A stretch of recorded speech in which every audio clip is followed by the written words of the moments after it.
आप सभी का एक बार मैं फिर अपने चैनल पर हार्दिक स्वागत, वंदन और अभिनंदन करता हूं। आज आपके लिए मैं छंद के अंतर्गत वाणिक छंद लेकर के आया हूं और वाणिक छंद में इंद्र वज्रा छंद है। ये प्रश्न इंटरमीडिएट की बोर्ड परीक्षा की दृष्टि से बहुत इंपॉर्टेंट है और जो लोग हिंदी विषय से किसी भी प्रतियोगी परीक्षा की तैयारी करते हैं उनके लिए भी ये प्रश्न बहुत इंपॉर्टेंट है। आप लोग इस प्रश्न को अच्छे से पढ़िए और अपने कॉपी पर साथ साथ नोट करते चलिए, जिससे कि आपको अगर दोबारा कभी दिमाग से उतर जाता है इस प्रश्न का उत्तर तो आप अपने कॉपी में देख करके इसे याद कर सकते हैं। तो ये प्रश्न बोर्ड पेपर में कैसे पूछा जाता है और उसका उत्तर हम कैसे लिखेंगे कि जिससे हमें पूरे के पूरे नंबर मिले, उसको हम आपको बताने चल रहे हैं और आप लोग ध्यान से समझें। ये प्रश्न है आपकी सुविधा के लिए, हम इसको पहले लिख दिए हैं जिससे कि आपका ज्यादा टाइम बेकार ना जाए। तो ये प्रश्न बोर्ड परीक्षा में कैसे पूछा जाता है? प्रश्न इसमें पूछा जाता है कि इंद्र वज्रा किसे कहते हैं? इंद्र वज्रा किसे कहते हैं? एक प्रश्न ये हो गया और दूसरा प्रश्न है उदाहरण सहित लिखो। तो आपको इंद्र वज्रा की जो परिभाषा है वो भी लिखना है, साथ ही साथ इसका आपको उदाहरण भी लिखना है। जब आप दोनों प्रश्न का उत्तर देंगे तब जाके आपको पूरे के पूरे अंक मिलेंगे। और एक बात और आपको इसमें ध्यान देना है कि आपकी राइटिंग भी अच्छी होनी चाहिए, तो आप अपनी राइटिंग पर भी ध्यान देंगे। अब इस प्रश्न का अगर हम उत्तर लिखेंगे तो यहां पर हेडिंग लिखेंगे उत्तर। हाँ, अब इसका उत्तर लिखने के लिए सबसे पहले हम हेडिंग लिख देंगे इंद्र वज्रा। इंद्र वज्रा हेडिंग लिख दिए। अब इसकी परिभाषा क्या है? यह यानी कि इंद्र वज्रा समवर्णिक छंद है। इंद्र वज्रा समवर्णिक छंद है और इसके प्रत्येक चरण में 11-11 वर्ण आते हैं और तथा इसमें 2 तगड़ और जगड़। जगड़ का मतलब होता है एक ही जगड़। 2 तगड़ और जगड़, 2 तगड़ होते हैं और एक जगड़ होते हैं और 2 गुरु वर्ण होते हैं, यानी कि जो अंत में 2 वर्ण होते हैं वो गुरु वर्ण होते हैं। अब इसको हम थोड़ा सा और अच्छे से समझें। तो इंद्र वज्रा हम हेडिंग डाल दिए, इसका मतलब ये इंद्र वज्रा किसे कहते हैं। इसकी परिभाषा है, इसकी परिभाषा है यह वाणिक छंद है। यह वाणिक छंद है, पहला पॉइंट ये है। और कैसा छंद है? समवर्णिक। अब ध्यान दीजिए, वाणिक छंद में कैसा छंद है? सम छंद है, यानी कि प्रत्येक चरण में एक समान वर्ण आते हैं। अगर मान के चलिए पहले चरण में 11 वर्ण है तो दूसरे में भी 11 रहेंगे। अगर पहले में 12 वर्ण है तो दूसरे चरण में भी 12 वर्ण रहेंगे। अगर पहले में 13 है तो दूसरे में भी 13 रहेंगे। यानी कि जितना भी चरण रहेगा, पहले में भी 11 रहेंगे, दूसरे में भी 11 रहेंगे, तीसरे में भी 11 रहेंगे और चौथे में भी 11 रहेंगे। अगर 11 वर्ण होते हैं तब, अगर पहले चरण में 12 वर्ण है तो दूसरे में भी 12 वर्ण रहेंगे, तीसरे में भी 12 वर्ण रहेंगे और चौथे चरण में भी 12 वर्ण ही रहेंगे। अगर पहले चरण में 13 वर्ण है तो दूसरे में भी 13 वर्ण होंगे, तीसरे चरण में भी 13 वर्ण होंगे और चौथे चरण में भी 13 वर्ण होंगे। यानी कि सम चरण का मतलब, सम वर्णिक छंद का मतलब यही होता है कि जितने भी चरण होंगे सब में एक समान वर्ण आते हैं। अगर 11 वर्ण है तो चारों चरण में 11-11 रहेंगे। अगर 12 वर्ण है तो प्रत्येक चरण में यानी कि चारों चरण में 12-12 वर्ण होंगे। अगर पहले चरण में 13 वर्ण है तो चारों चरण में भी 13 वर्ण रहेंगे, पहले, दूसरे, तीसरे और चौथे में। ये बात हो गई, यह समवर्णिक छंद है। और इसके प्रत्येक चरण में, अब ये इंद्रवज्रा की बात हो रही है, इसके प्रत्येक चरण में 11-11 वर्ण होते हैं। इंपॉर्टेंट बात क्या है, 11-11 वर्ण, यानी कि अगर इंद्रवज्रा रहेगा तो उसके प्रत्येक चरण में 11-11 वर्ण आएंगे, यानी कि पहले चरण में भी 11 वर्ण रहेंगे, दूसरे में भी 11 वर्ण रहेंगे, तीसरे चरण में भी 11 वर्ण रहेंगे और चौथे चरण में भी 11 वर्ण आएंगे। ये है। और इसमें इंपॉर्टेंट बात क्या है, तथा और क्या बात इसमें रहती है वो भी ध्यान देते हैं। इसमें दो तगड़ होते हैं और जगड़ कितने होते हैं, एक जगड़, दो तगड़ और जगड़ होते हैं, यानी कि इसमें दो तगड़ और एक जगड़ होते हैं। तगड़ और जगड़ क्या होता है, इसको हम इसके पहले वाले वीडियो में बताएं, जस्ट इसके पहले वाला जो वीडियो हमारा है उसमें आप लोग ध्यान से पढ़ लीजिएगा, समझ लीजिएगा कि गढ़ किसे कहते हैं, गढ़ कितने प्रकार के होते हैं, उनके क्या नाम हैं, उसमें कितनी मात्राएं होती हैं और दीर्घ मात्राएं होती हैं कि ह्रस्व मात्राएं होती हैं, ये सब हम बताए हैं। आप लोग हमारा पिछला वीडियो इसके लिए देख लें। और क्या बताया है, और दो गुरु वर्ण होते हैं, यानी कि अंतिम के जो दो वर्ण रहेंगे वो गुरु वर्ण रहेंगे, यानी कि अंतिम के दो अक्षरों में दीर्घ स्वर रहता है। इसकी ये परिभाषा हो गई। अब आप उदाहरण देखिए, इसका उदाहरण है, ये आपका पहला चरण है, जागो उठो भारत देशवासी, ये पहला चरण है भैया। दूसरा चरण है आलस्य छोड़ो न बनो बिलासी। अब ये आप ध्यान दीजिए, ये सब चरण है कि नहीं है, इसके लिए हम इसके वर्णों को गिनेंगे। आप देखिए, जा है तो इसमें हम मात्राओं की गिनती नहीं करते हैं, सिर्फ वर्णों की गिनती करते हैं, चाहे उसमें ह्रस्व स्वर हो या दीर्घ स्वर हो, इससे मतलब नहीं होता है। और एक बात और ध्यान दें, अगर कोई भी अक्षर आधा है तो उसको हम नहीं गिनते हैं, ये चीज भी इसमें ध्यान दी जाती है। तो हम अपने सभी वर्णों को गिनते हैं। यहाँ पर एक वर्ण है और यहाँ पर भी एक वर्ण, यहाँ पर भी एक वर्ण और यहाँ पर भी एक वर्ण, यहाँ पर एक वर्ण, यहाँ पर भी एक वर्ण और यहाँ पर भी एक वर्ण, यहाँ पर भी एक वर्ण है, यहाँ पर भी एक वर्ण, यहाँ भी एक वर्ण है और यहाँ पर। अब इसको हम गिन लेते हैं, कितने वर्ण हमारे कुल हैं।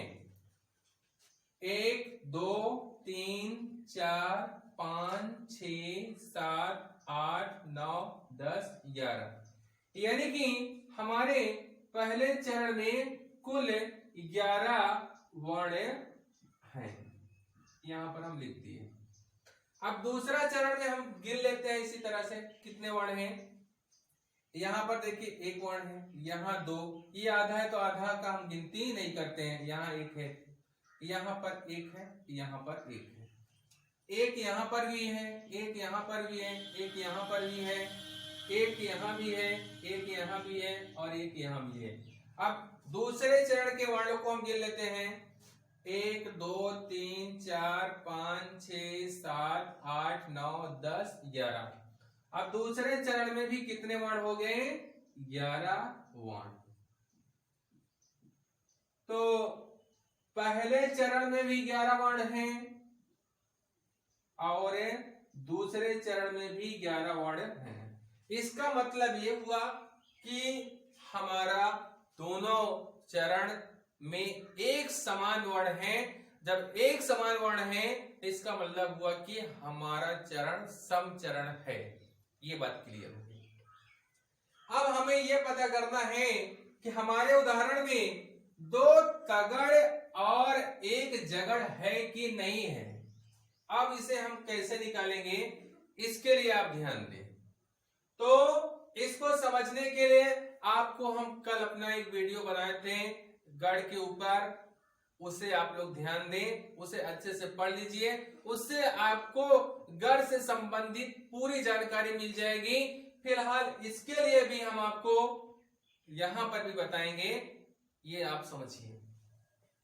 इसके लिए आपको ये सूत्र याद करना होगा। सूत्र है या माता राज भानस लगा। इसको हम तोड़ करके ऐसे पढ़ेंगे, या माता राज भानस लगा। इस सूत्र को हम अगर याद कर लेंगे तो हम यगड़ मगड़ तगड़ रगड़ जगड़ भगड़ नगड़ सगड़ तगड़ जितने भी हैं सभी 8 गण होते हैं। 8 गणों का हम आराम से समझ सकेंगे कि इसमें दीर्घ स्वर होते हैं कि हास्य स्वर होते हैं। अब इसमें हमें पता क्या करना है कि दो तगड़ है कि नहीं है, ये पता करना है। अब तगड़ क्या है, तो तगड़ है, आप ध्यान दीजिए, इस सूत्र के आधार पर आप निकालिए, जहां से ता शुरू होगा उसको ले लीजिए और उसके बाद के 2 अक्षर और ले लीजिए। तो यहाँ ता है, यहाँ 1 2 हो जाएगा, ये 3। अगर हम तगड़ की बात करें तो इसके लिए ता हमारा है बड़ा, तो यहाँ ता लिख देंगे बड़ा। रा देखिए बड़ा है, तो यहाँ पर रा कर देंगे बड़ा। और जा छोटा है, तो यहाँ पर जा कर देंगे छोटा। तो यही हमारा क्या कहलाएगा, तगड़। यही हमारा क्या कहलाएगा, तगड़। ध्यान देने वाली बात है, ये हमारा हो जाएगा तगड़। मतलब अभी हम समझ रहे हैं। अब तगड़ ये है तो इसका मतलब ये हुआ कि जो पहला अक्षर होगा वो बड़ा रहेगा, दूसरा वाला अक्षर भी बड़ा रहेगा, यानी कि पहले वाले अक्षर में दीर्घ स्वर रहेगा, दूसरे वाले अक्षर में भी दीर्घ स्वर रहेगा और तीसरे वाले अक्षर में हास्य स्वर रहेगा। यानी कि जो पहला वाला वर्ड होगा उसमें 2 स्वर रहेंगे, दूसरे वाले में भी 2 स्वर रहेंगे और तीसरे वाले में 1 रहेगा। अब ये हमें 2 तगड़ है कि नहीं इसको हम जाने, तो पहला क्या होना चाहिए, दीर्घ स्वर वाला। अब यहां आप देखिए, यहां पर जो पहला अक्षर है, अब यहां पर आप ध्यान दीजिए, ये दीर्घ है। अब इसको समझने के लिए हम पहला वाला अक्षर, ये दीर्घ स्वर का चिन्ह है, ये भी दीर्घ स्वर का चिन्ह है या दीर्घ वर्ण का चिन्ह है, और ये हास्य वर्ण का चिन्ह है। तो पहला में दीर्घ स्वर रहेगा, दूसरे में भी दीर्घ रहेगा और तीसरे में हास्य रहेगा। तो देखिए जगड़ में ये यहाँ पर दीर्घ हो गया, फिर यहाँ दूसरा भी बड़ा की मात्रा है इसलिए दीर्घ है, ओ की मात्रा है इसलिए भी ये दीर्घ है। अब आगे क्या काम करेंगे, यहाँ पर छोटा ओ है यानी कि ये हास्य है। तो एक हमारा क्या हो गया, यहां से यहां तक जा और गो और छोटा ओ हमारा एक हो गया तगड़। ये हमारा पहला तगड़ हो गया। अब कितने होने चाहिए तगड़, 2। एक तो यहां हो गया। अब दूसरा हम निकालें तो दूसरा में भी यही तगड़ में पहला दीर्घ, दूसरा दीर्घ और तीसरा हास्य। तो दूसरा हम देखते हैं, यहां देखिए दीर्घ है तो ये हमारा हो गया दीर्घ। यहां पर भी देखिए भा दीर्घ है तो ये भी दीर्घ हो गया। यहां पर रा देखिए हास्य है तो ये हमारा। अगर यहां से यहां तक हम निकाल लें तो ये हमारा दूसरा तगड़ हो जाएगा। यानी कि दोनों तगड़ स्टार्टिंग में ही निकल आए। इसमें भी दीर्घ स्वर है, इसमें भी, और इसमें हास्य है। तो एक तगड़ ये हो गया और दूसरा तगड़ यहां से यहां तक हो गया। अब क्या कह रहा है, जगड़ भी होना चाहिए, एक जगड़ होना चाहिए। अब जगड़ कहाँ है उसको देख लेते हैं।